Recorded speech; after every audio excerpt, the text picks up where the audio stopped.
Hi, I'm Mark Wilson, the Engineering Heretic, and we're going to look at drills again and sharpening drills. And this time we're going to do a little bit of a play with this. We're going to fool around with the chisel point there to thin that out to make that work better in steel. Now the chisel point is that little web that goes between this cutting edge here and that one, and that little web there forms the chisel point. Now what I want to do is to actually thin that down, because in steel, when you're drilling, that chisel point has to force the material out either way before it can be cut. And the thinner that web is, the better, so it will cut in steel much easier. On really tiny drills, of course you don't bother with this because you're dealing with very small amounts of force, but on larger drills where you're not piloting, you need a chisel point on steel. It works much better. So this time we're going to use the corner of the wheel. So we'll turn our grinder on. And I need some pretty sharp edges on my wheel. So you see that's quite sharp. Okay. I want a very fine finish on my wheel. So we'll grab our diamond press.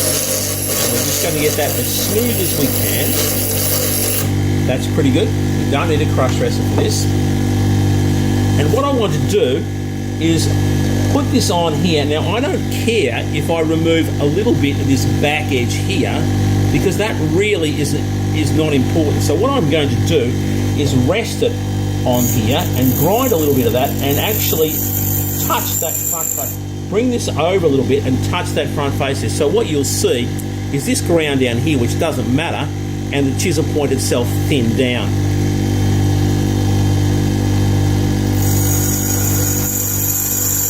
And of course you have to do exactly the same thing on the other side when you do it.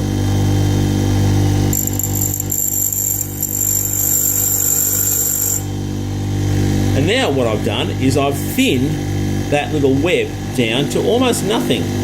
So now it will actually cut much better in steel than it would normally. And of course, if you're piloting a drill, if you go with a smaller drill, like if you're really doing a 12mm drill and you're piloting with a 6 or something like that, of course you don't have to worry about thinning the web because it's not important, because you're not cutting with that point there.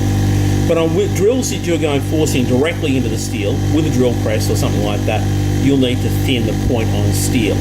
You may, of course, you probably wouldn't need that on wood or possibly in brass, but brass is completely different when you're drilling it, and I'll talk about that in another video. Okay, and I'm Mark Wilson, and thanks for watching.